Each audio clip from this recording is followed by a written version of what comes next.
नमस्कार. मनशक्ती आणि मनोधैर्यामध्ये आपलं मनपूर्वक स्वागत.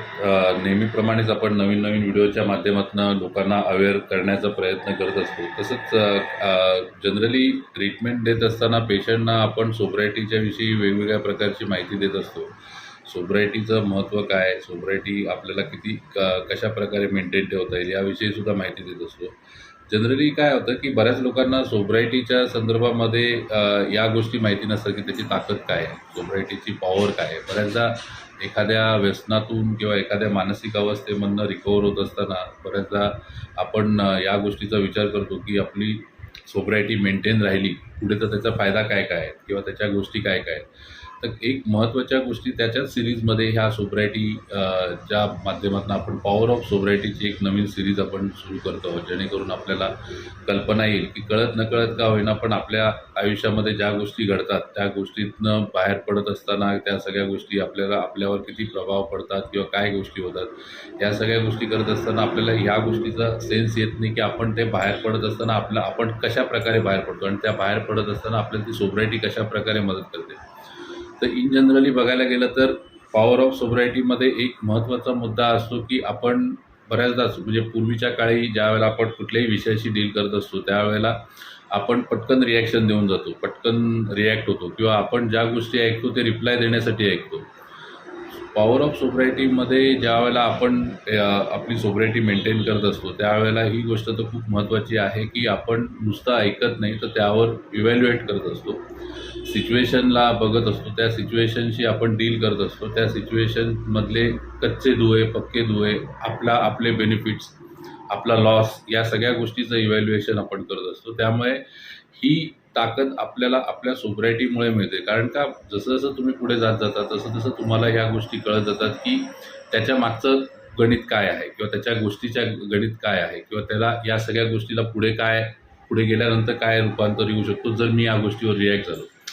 उदाहरणार्थ जर तुम्ही एखादा व्यक्ती तुमच्यावर विनाकारण किंवा एखाद्या गोष्टी विनाकारण तुमच्यावर रागावलेला असेल, चिडलेला असेल आणि खूप प्रमाणामध्ये तुमच्याशी भांडत असेल किंवा वेगवेगळ्या उद्देशाने तुम्हाला शिवीगाळ करत असेल, तर ज्यावेळेला आपल्याला वेळेला ज्यावेळेला रिॲक्शन देण्याची वेळ येते त्यावेळेला पटकन आपण त्याला आरेला कारे म्हणून किंवा डायरेक्ट रिॲक्ट होऊन मोकळे होऊन जातो. पण ज्यावेळेला सोब्रायटी आपली एका विशिष्ट स्तरावर आणि आपण ती व्यवस्थितरित्या मेंटेन करत असतो त्यावेळेला आपल्याला इव्हॅल्युएट करता येतं.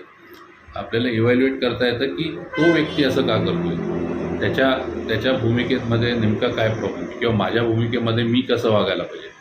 ॲट द सेम पॉईंट ज्यावेळेला आपण हाच विषय जर पूर्वीच्या काही डील केला असता तर त्यावर रिॲक्शन्स काहीतरी वेगळ्या असते आणि आत्ता जर डील करताना रिॲक्शन्स काहीतरी वेगळ्या असते. या सगळ्या गोष्टी महत्त्वाच्या. ज्यावेळेला हे सगळ्या घटना जेव्हा घडत असते त्यावेळेला आपल्या मनाच्या मागे आपण एक इव्हॅल्युएशन आपल्या डोक्यामध्ये चालू असतं की हे गोष्ट का घडते किंवा या व्यक्ती का होत.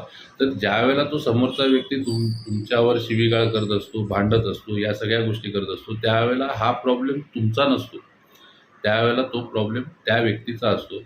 तो व्यक्ती त्या पद्धतीने ज्याला म्हणतो आपण पूर्णपणे रिकामा आहे, त्याला या सगळ्या गोष्टीची काही घेणं देणं नाही आहे की तुमचं काय इमेज आहे, काय नाही आहे, त्याच्याशी काही घेणं देणं नाही. पण ज्यावेळेला तुम्ही स्वतःच्या इमेज बाबतीत ज्यावेळेला विचार करता, स्वतःच्या गोष्टीच्या बाबतीत विचार करता त्यावेळेला तुमच्या लक्षात येतं की आपण यावर कशाप्रकारे रिॲक्ट व्हायला पाहिजे.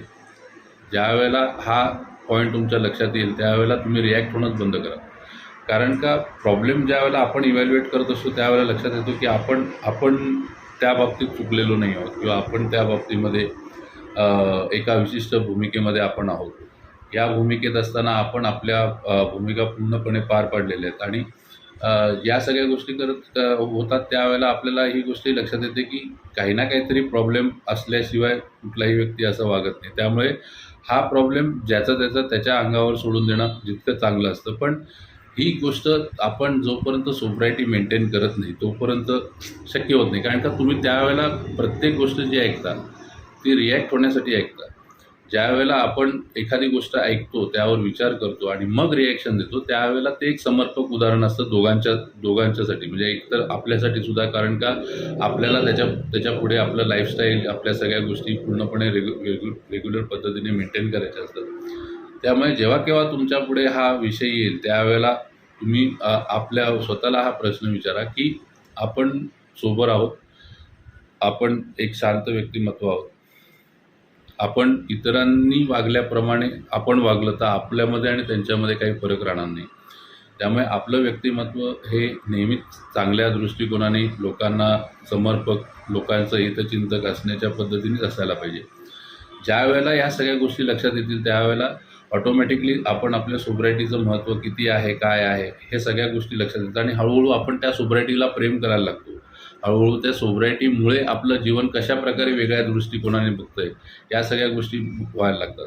पण मीनवाईल मधल्या काळामध्ये हा सगळा प्रवास जाणं हे ऑटोमॅटिकली होत नाही. जसं आम्ही आपल्या पेशंटना ही गोष्ट शिकवतो की एक एक दिवसांनी पुढे जायचं आहे, एक एक दिवसांनी हळूहळू छोटे छोटे टप्पे घेत पुढे जायचं आहे, एकाच वेळेला जंप करायचं नाही. पण काही वेळेला काय होतं की आपण एखाद्या गोष्टीचं कन्क्लुजनवर जेव्हा जातो त्यावेळेला आपण अल्टिमेट काय होणार आहे किंवा अल्टिमेट काय गोष्टी होणार आहेत, अल्टिमेट ही गोष्ट होणार असेल तर मी ही गोष्ट करेन, या अनुषंगाने आपण प्रत्येक पावलं जेव्हा उचलतो त्यावेळेला लक्षात येतं की आपण खूप घाई करतो, आपण खूप जास्त प्रमाणात फास्टली विचार करतोय की फास्ट रिॲक्ट करतोय. ज्यावेळेला आपण हळूहळू या सगळ्या गोष्टीवर विचार करू त्यावेळेला आपल्याला आपल्या सोब्रायटीचं महत्त्व कळेल. याच्यानंतरच्या व्हिडिओमध्ये सुद्धा आपण सोब्रायटीचं महत्त्व कसं आहे आणि त्याच्या पॉवरमुळे ती सोब्रायटी आपण जेव्हा आत्मसात करतो त्यावेळेला त्याच्यामुळे कुठल्या कुठले बेनिफिट्स होतात, कुठल्या कुठल्या पॉईंट्सवर आपल्याला त्याच्यामध्ये फायदा मिळू शकतो, तर या विषयावर आपण चर्चा करणार आहोत. तर तुम्ही आमच्या या व्हिडिओला लाईक करा, सबस्क्राईब करा, आमचं चॅनल यूट्यूब चॅनलला सबस्क्राईब करा आणि जितकं होऊ शकेल तितकं आपापल्या नातेवाईकांना आमचे व्हिडिओ पाठवण्याचा प्रयत्न करा, जेणेकरून त्यांच्यापर्यंत ही माहिती जाईल की नुसतं सोबर राहून उपयोग नाही, तर त्या सोब्रायटीला एक विशिष्ट लेवलपर्यंत घेऊन जाणं पण तितकंच महत्त्वाचं आहे. ज्यावेळेला या सगळ्या गोष्टी लक्षात येतील त्यावेळेला प्रत्येकाचा जीवनाकडे बघण्याचा दृष्टिकोन बदलला जाईल. थँक्यू.